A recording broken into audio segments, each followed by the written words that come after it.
Oi, gente.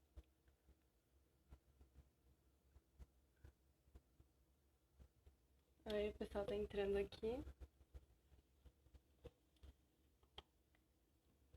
Gente, eu sou a Lívia, eu sou da Produtora Experimental. A gente tá aqui começando mais uma live com parceria com a Rádio Gazeta Online. A gente tá aqui toda terça e quinta às 16 horas, hoje excepcionalmente às 16h30. A gente sempre chama um convidado externo para conversar sobre os desafios que a comunicação está enfrentando na pandemia.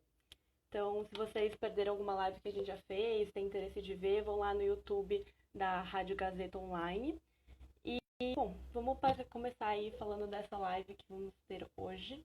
Hoje a gente vai falar sobre a psicologia da pandemia, o papel que as redes sociais podem ter tido para impulsionar esse medo e pânico instaurado nesse período. A gente vai conversar com a Vera Iaconelli, que é psicanalista, mestre e doutora pela USP e também colunista da Folha de São Paulo.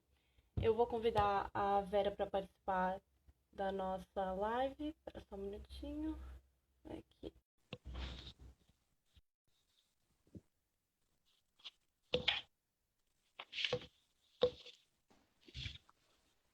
Oi, Vera, tudo bem? Oi, querida, tudo bem?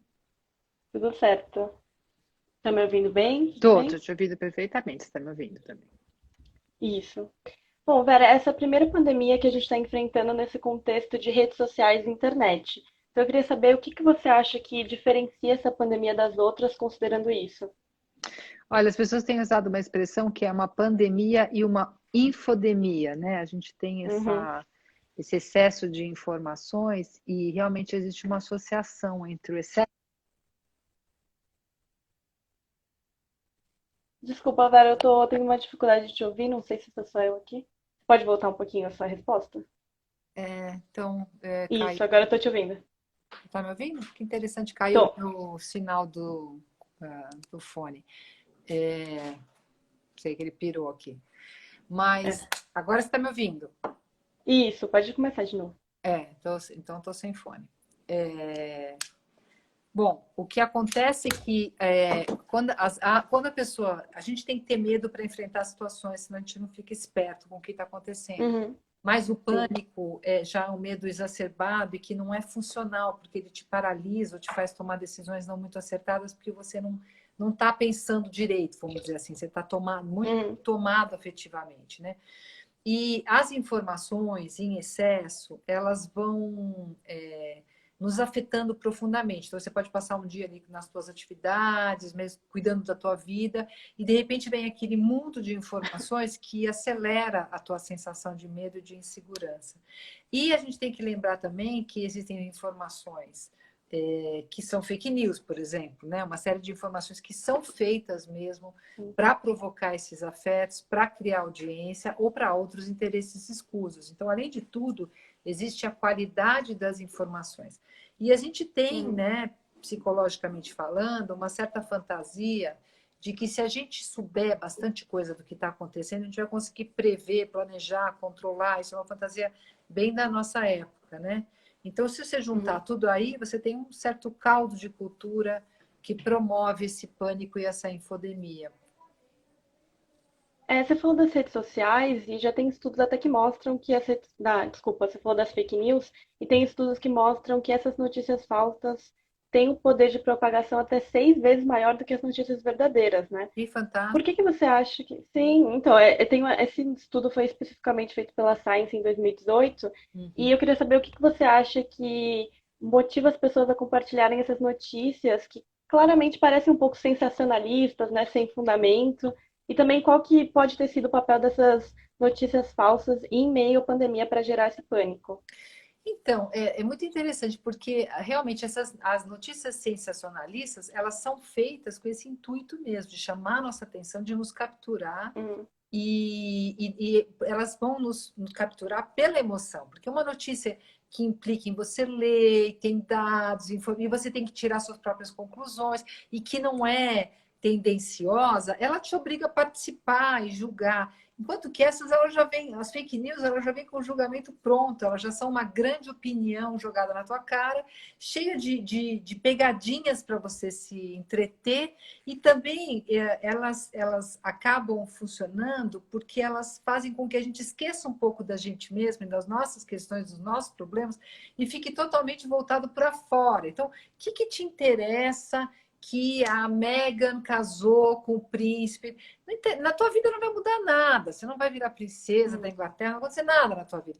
Mas aquilo te leva, te tira um pouco do teu dia a dia maçante ali, né, de ônibus, metrô, enfim, e você fica um pouco princesa naqueles. Isso serve para todo mundo.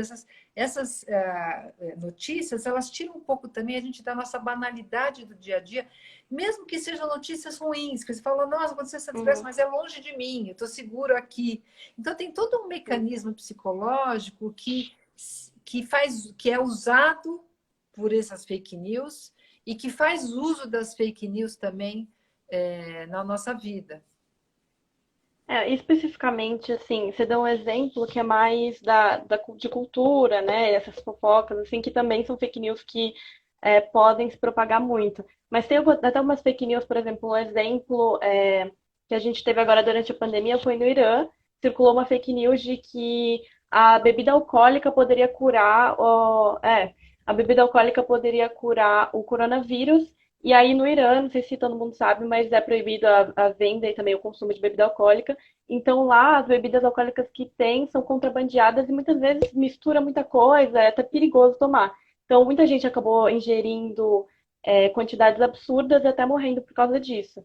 E, enfim, é uma coisa que até afeta a saúde da pessoa, né? É incrível, porque eu sabia da história da vodka na Rússia, mas a vodka para eles é que nem a pinga para a gente, uma bebida super. No Irã eu não sabia, fiquei muito impressionada. Agora, gente, claro, a fake news. O Trump falou que era para beber água sanitária, não é? Quer dizer, então, oi, quer dizer, você tem um presidente, né? Você tem um presidente divulgando cloroquina, que a gente já sabe por vários estudos que não é o diferencial. Acabaram de sair vários estudos, mas que a cloroquina não resolve o problema. Você tem um presidente dos Estados Unidos falando em água sanitária, que é beber água sanitária, quer dizer que a gente não é nem bebida falsificada, hein? Então, a fake news ela foi ficando tão perversa que parece que a mentira se tornou o novo normal, né? Você pode sair falando as maiores atrocidades e tudo bem, ninguém se responsabiliza, né? Então, me preocupa menos aquela que passa. Eu acho que não, acho que as duas me preocupam. A que passa no subterrâneo, porque a gente sabe que continua o povo falando da cloroquina dia e noite, mas também aquela que passa no alto escalão, né? É assustadora. Vera, a gente está recebendo aqui algumas perguntas, o pessoal está interagindo. O Léo Godoy perguntou. Deixa eu tô lendo aqui por causa do meu computador, tá? É mais fácil. Como as redes sociais, com as redes sociais, nós conseguimos ver o que acontece no mundo em tempo real. Essa quantidade grande de informação pode corroborar para esse pânico maior? Pode, porque assim, você ter informação diária numa pandemia é legal, é importante, mas a gente tem que saber que as informações mais importantes a gente já tem. Lave a mão, fique em casa, use máscara. É isso. Não circula, não vai na academia, não vai na manicure, se liga. Então, essas são informações mais importantes. A gente sabe também, pela experiência anterior dos outros países, porque o Brasil já é um país lá na frente, a gente tem a China, tem a Europa, tem os Estados Unidos, né?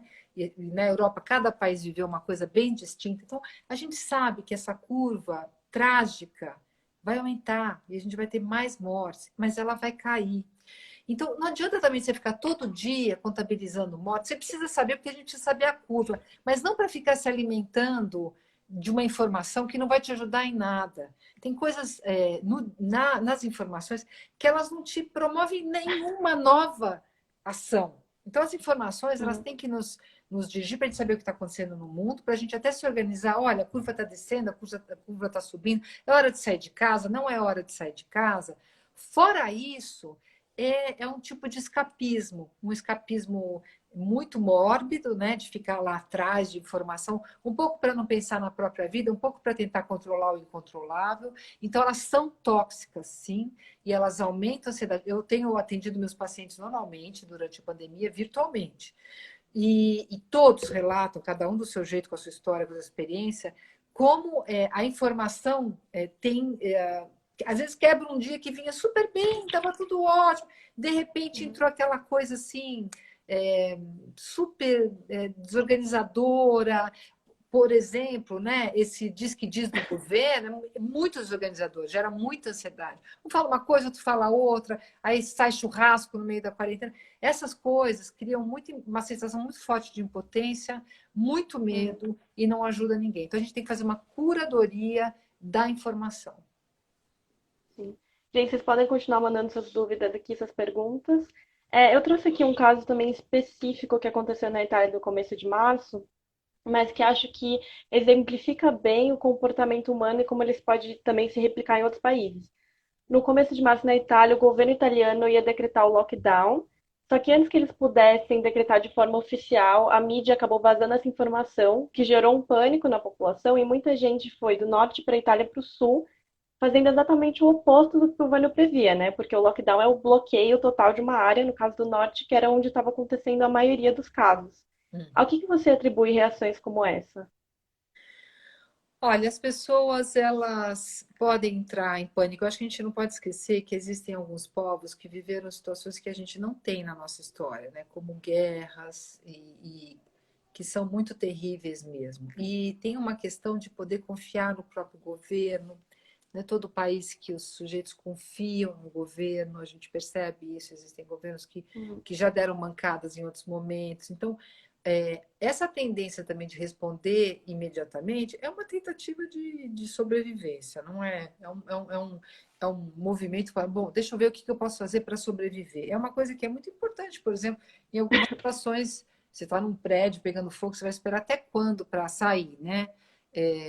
Então, tem algumas. Agora, o que a gente pode fazer? Não dá, são situações de pânico mesmo e que vão depender muito um governo que seja confiável e a forma como as informações são transmitidas, porque eu não tenho dúvida que quando foi transmitida a história do lockdown, foi transmitida também provavelmente de um jeito escandaloso, sensacionalista, olha que horror, porque você pode passar uma notícia dizendo, olha, se mostrou eficiente, significa que não é para circular. Dependendo da forma como você mostra a notícia, na própria notícia você justifica e permite que a pessoa tome uma atitude menos deslocada, né? Uhum. Você falou que é uma reação meio de tentar se proteger, né? Assim, fugir disso para tentar se proteger. Mas, como você falou também, o lockdown pode ser uma medida que vá, a médio prazo, resolver os problemas que as pessoas estão tendo agora. Por que Uhum. que as pessoas têm dificuldade de enxergar isso? É um imediatismo do ser humano, assim? Então, a gente, por exemplo, você pega 5 pessoas no mesmo lugar e você tem um alarme de incêndio. Você vai ter a pessoa que sai correndo imediatamente, você vai ter a pessoa que desmaia, você vai ter a pessoa que pensa, cadê o extintor? Você vai ter a pessoa que começa a chorar. Então, você vai ter, sim, dependendo da história de cada um, as saídas mais inteligentes, mais eficientes, as saídas mais emocionais, as saídas mais físicas. É, por conta do tipo de situação e por conta daquela pessoa com a história dela, com o jeito dela. Então, tem gente que tem sangue frio para avaliar a situação e tomar uma decisão mais eficiente. E tem gente que parte imediatamente. Então, cada um responde de um jeito. Agora, é claro que se chega alguém e fala assim, olha, estamos com uma situação de incêndio aqui, nós vamos sair por essa sala. Se você tiver uma liderança, se você tiver uma forma de chegar com a notícia um pouco mais inteligente, você vai ter reações menos graves, né? Agora, se você já chega falando, tá tudo pegando fogo, vamos sair correndo, depende também como a gente transmite. Tem uma ética na transmissão de qualquer informação, né? Seja para um pai, para uma mãe no UTI, que você vai falar que uma criança faleceu, seja numa situação de risco, seja com os seus filhos. Nenhuma mãe deseja chegar para os filhos tocando terror, vai falar, olha, tá tudo bem, mamãe está controlando, vamos dar um jeito aqui. Não é? Quando acontece alguma coisa grave. Então, também tem a forma de você transmitir aquilo que você quer transmitir e que seja mais eficiente. Porque muitas vezes, isso que eu acho que você está levantando é importante, muitas vezes, para sobreviver, a gente toma as piores decisões. para as Uhum. piores, mas para, isso é uma coisa do humano também, que é uma resposta de luta ou fuga, e fuga que toma ele de assalto e ele não consegue calcular. Mas você diria, daria alguma dica assim para os comunicadores, para os veículos de comunicação, de como eles podem amenizar esse pânico, né, na hora de transmitir essas notícias? Sim, eu acho que, claro, o jornal quer vender, todo mundo noticiário quer vender, é um produto, né? Infelizmente, mas o que a gente sabe hoje, talvez você saiba mais do que eu, né? As manchetes, as pessoas não passam da manchete e do olho, quer dizer, ela lê a manchete, acabou. Então já aconteceu de eu escrever um texto irônico, uma manchete irônica na minha coluna, e depois não tinha nada a ver com a manchete, porque era só uma ironia que Uhum. depois eu desmontava, e a pessoa, quando foi comentar, ela comentou como se ela tivesse lido e ficou claro que não leu. O Léo Sakamoto é o cara que sempre fala, leia antes de falar qualquer coisa. Ele sempre faz essa brincadeira, porque é muito fácil ficar provado que a pessoa não leu o que você escreveu. Então a Uhum. gente tem que tomar cuidado lá já na manchete, como é que você vai colocar a informação, porque a gente sabe que algumas pessoas ficam absolutamente capturadas por frases que elas não sabem. Aliás, a fake news geralmente é uma frase solta, assim, que a pessoa pega como verdade. Então, aí a partir, né, de um título convidativo que não seja muito ambíguo e que não seja muito escandaloso, você pode ir apresentando para a pessoa a notícia de um jeito mais legal, né? A gente teve um episódio muito interessante que depois eu vi, que eu não acompanhei, né? No Jornal Nacional, que o Bonner fala, nós vamos falar das mortes, mas espera aí, presta atenção, são pessoas. Isso foi Foi histórico bom. na televisão brasileira, porque também você Uhum. ficar falando de mortes desensibiliza. As pessoas viram números, é mais um número, mais um número. Quando ele fez isso, ele chamou atenção para o fato, olha, tudo bem a gente não ficar tão tomado que não possa seguir vivendo com 11 mil mortes. Mas vamos lembrar que são pessoas. Olha que Uhum. eu acho que aquilo foi histórico. Não estou nem falando desse jornalista, desse jornal especificamente, mas aquilo foi importante. Foi um momento que o cara falou: olha, tem alguma coisa aqui que essa notícia não pode ser mais uma. Ela tem que ser pensada. E o Globo também fez uma capa do jornal também foi histórica, o jornal o Globo, que botou o nome de cada um dos falecidos. Aquilo foi um negócio sensacional. E Sim. todos os veículos fizeram de uma certa. Tem exemplos de situações na qual a notícia vem com uma ética junto, né? Vem com cuidado, a ética do cuidado do leitor. E sem Sim. negar um acontecimento trágico. Né? Foram dois exemplos, mas com certeza tem muitos outros. Uhum. É, humanizar um pouco, né, essas mortes, esse período. Uhum. A gente recebeu aqui uma pergunta da Ju Amazonas, que ela está falando de um caso dela, mas que acho que pode se aplicar a outras pessoas também. Ela está contando que ela passou a ter uma certa ansiedade a usar algumas redes sociais, ela foi específico do WhatsApp, então de conversar com as pessoas já deixa ela com essa ansiedade. E está perguntando por que disso. Você tem alguma dica, assim, até para não só para o WhatsApp, mas para pessoas que estão tendo isso em Olha, a outras minha redes dica também? é a seguinte: a gente está vivendo a pandemia, é uma situação totalmente excepcional. Então, é uma situação. O que a gente precisa aprender aqui? Nessa fase e em outras fases críticas, porque isso aqui não é a vida normal, né, gente? A gente vai sair disso aqui, vai ter um outro estilo de vida, mas não vai ser. Nem sempre a gente está em guerra, ditadura e pandemia, né? Vamos combinar que a gente está numa situação de crise absoluta, né? Então, a primeira coisa que está em jogo é o cuidado de si e o cuidado do outro, porque não dá para cuidar de si, cuidar de si. Não existe cuidar de si sem cuidar do outro, que é o que a gente aprende com o exemplo da pandemia, né? Então, o cuidado de si significa desde você ter uma rotina, que é importantíssima para o psiquismo, uma alimentação bacana, um exercício para não ficar sedentário, até o consumo da informação, porque veja, você não pode ficar vivendo de cachorro-quente, Coca-Cola e bolo de chocolate. E as informações, elas também têm esse caráter de alimentação. E tem coisa que é junk food, não dá, gente, elimina. Se te deu dor de barriga, te fez mal, deixou só, troca, vai fazer outra coisa, né? Uhum. Vai meditar, vai ler um livro bacana, vai assistir uma série light. Isso é o cuidado de si. Então não é, eu vou ficar vendo isso aqui porque todo mundo está vendo. Não, todo mundo não existe assim. Você vai vendo, se você acha que te deixou ansiosa, troca, vai fazer outra coisa. Estar informada não é necessariamente estar desesperado, né? Embora um certo nível de ansiedade é de se esperar, porque nós estamos num Sim. momento excepcional. Uhum. É, outros casos que foram bem noticiados, principalmente no começo da quarentena e do coronavírus, foram esses de estoque de alimento e produtos de higiene, principalmente, né? Que é o chamado panic buying, né? Uhum. Alguns produtos até a gente consegue entender mais facilmente por que que eles são comprados, que nem álcool gel, alguns alimentos, mas tem também alguns mais peculiares, né? Que nem papel higiênico, ou até pior, armas de fogo nos Estados Unidos. As pessoas fizeram filas para comprar armas de fogo durante a pandemia. Por que que isso ocorre assim? Olha, o papel higiênico ele virou um ícone aí de uma certa Uhum, irracionalidade que a gente tem nesses momentos. É claro que se você quer sobreviver, sobrevive quem luta mais. Então ali até tem uma certa reação de deixa eu garantir o meu, né? Mas que tem um lado irracional. Mas é claro que uma pandemia, ela diferentemente de outro tipo de crise, ela fala de um risco de contaminação. Então não são só as pessoas falam muito papel higiênico ficou icônico, mas os produtos de limpeza estão muito desaparecendo. Você tem uma ideia de uma higiene que não é só álcool gel, que é uma higiene geral, assim, de que você vai ficar tão limpinho que não vai pegar o vírus, como se fosse possível, que é uma fantasia, né?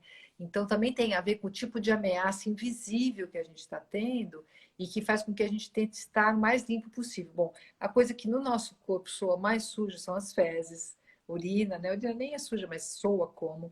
Então, a tendência é que a gente responda com esses exageros, ao ponto, agora me ocorre assim, novamente, o Trump falar, vamos tomar água sanitária, quer dizer, pega em cheio na fantasia de uma higiene que nos livraria do vírus, né?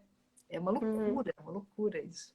sim. Quer dizer, uma Mas e as loucura aspas. armas? Eu não estou dizendo que essas pessoas É, estão loucas, foi só uma expressão, tá? Porque sim, capaz sim, de falar não, não, loucura, entendi. pode ser um É uma loucura, diagnóstico. mas que é natural, né? Acaba sendo É uma natural, uma reação reação. exacerbada que a Sim, gente tem de sobrevivência, muito associada à ideia de que se eu ficar limpinho, eu não vou ficar sim. doente. E as armas têm o quê? Uma relação mais de proteção?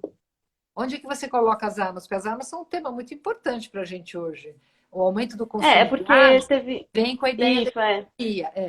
É claro que existem sociedades mais onde isso já faz muito parte da cultura, né? Os americanos têm Sim, é. Americano, sim. indústria que eles têm que fazer rodar, uma indústria tanto de cinema quanto de armamentista. Então é um produto que tem que ser vendido do mesmo jeito que eles se preocupam com a gente se preocupa com quanto carro foi vendido por mês, eles estão preocupados com quantas armas são vendidas, porque aquilo movimenta a economia deles, e é isso que está se tentando introduzir no Brasil, uma indústria armamentista super forte, o que é super questionável. Então já é uma cultura que quando o cara tem 16 anos, ele ganha a primeira espingarda para caçar no quintal, né? Porque nessas cidades mais interioranas é muito da cultura deles.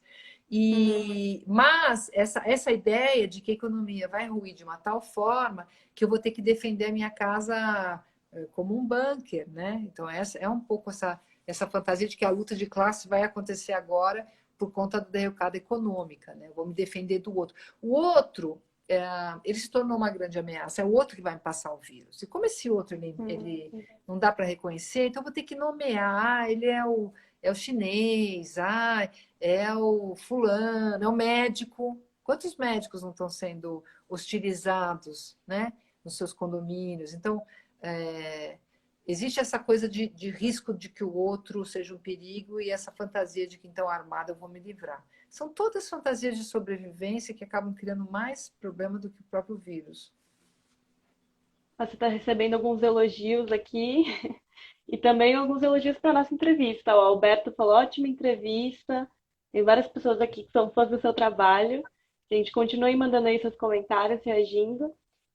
Eu queria saber, assim, essas reações que a gente está falando, elas estão ligadas ao medo, especificamente a essa emoção, assim, não sei se esse é o melhor jeito de chamar. E por que que as pessoas acham que tomando essas medidas elas vão estar se protegendo desse medo? É irracional, né? Assim, porque o medo é um instrumento primitivo fundamental para a nossa sobrevivência, ele está ali, mas é muito difícil a gente administrá-lo, porque a gente já não tem mais aquela resposta que o nosso corpo foi feito para ter, com o sistema límbico, que é luta e fuga, e está vindo um mamute, eu saio correndo, eu tento matar, quer dizer, não tem muita.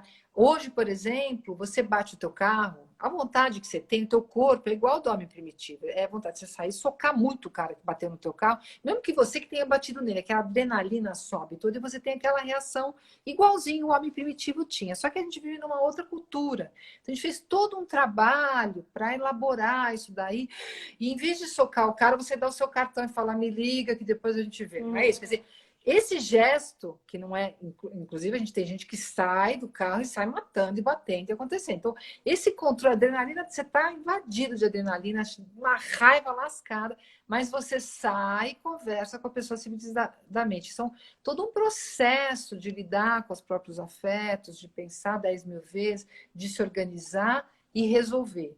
Bom, nem todo mundo tem essa reação, tem muita gente que já parte para o ato, nem todo mundo foi criado, inclusive, para pensar 10 vezes, as pessoas que foram criadas mesmo para responder na hora e já socar, tem muita gente que já apanhou muito também.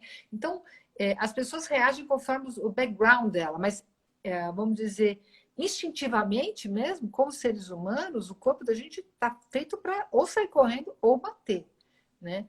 Todo o resto é todo um verniz que se chama educação, que você desde pequeno fala para o teu filho, olha, eu não vou te bater, mas você também não vai me bater, você também não vai bater no amiguinho, e a gente vai conversar sobre isso.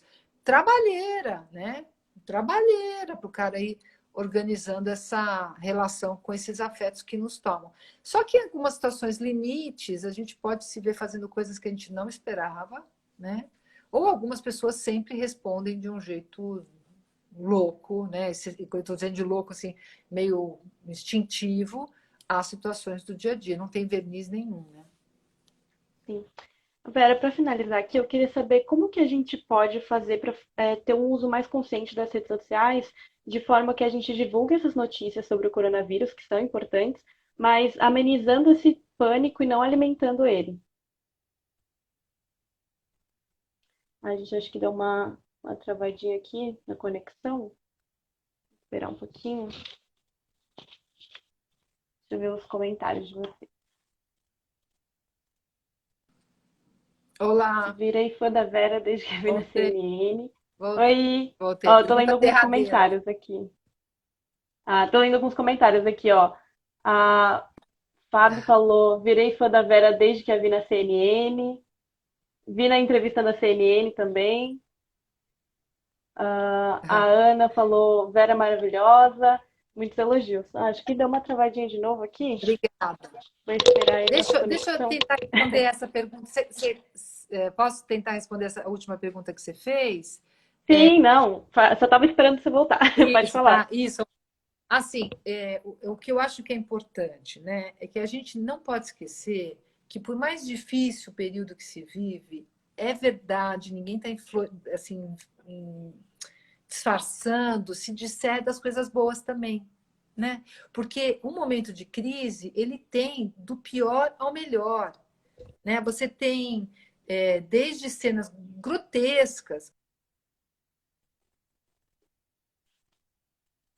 aquilo, a gente mostrar a verdade. E a verdade tem sempre esse outro lado, porque a gente tem momentos de solidariedade maravilhosos, a gente tem momentos de pessoas fazendo coisas que você nem acredita, né? Quer dizer, por exemplo, teve uma notícia agora de uma turma de jogadores de não sei qual time que saiu com hot dog e refrigerante para dar para pessoas na rua, encontraram um cara de um outro time. E esse cara ganhou um hot dog, um refrigerante, e quando eles voltaram, ele estava dividindo o hot dog dele com outras pessoas. Eles curtiram tanto esse cara, tiraram foto e descobriram que esse cara estava perdido da família dele há 17 anos. Sabe aquelas histórias? Meu Deus. Aconteceu, é verdade. É uma história maravilhosa, cheia de coisas maravilhosas.